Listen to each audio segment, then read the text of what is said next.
So I got into pocket knives a little while ago.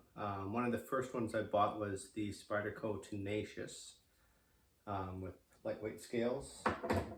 And then I later bought the Para 3 lightweight scales again. And then I also picked up the Dragonfly 2.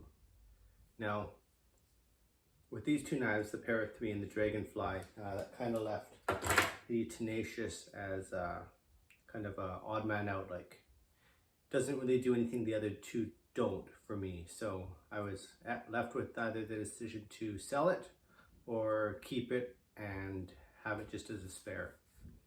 So I decided to do a little experiment with the Tenacious. What I did, I made a full flat grind going from the spine to the edge of the knife, taking out the micro bevel on both sides.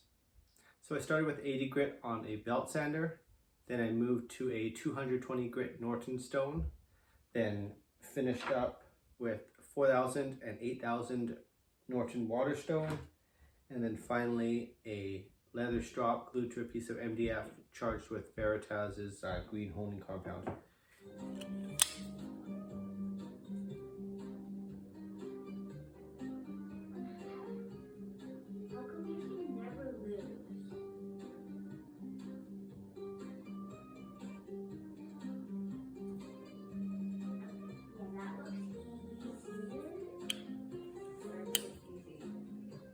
I did the math on it, and based on the spine thickness and the average width right across here, I calculated that the blade angle has a 2.5 degree angle per side, making the entire angle right about 5 degrees, which is crazy thin.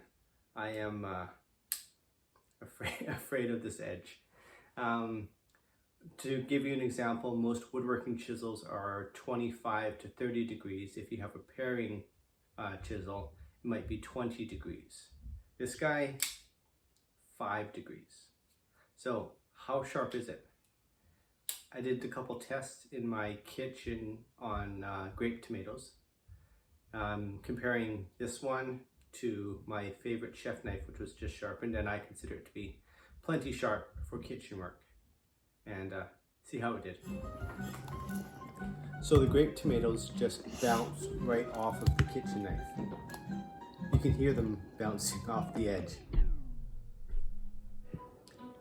Now, when I drop tomatoes on the Tenacious, there you have it.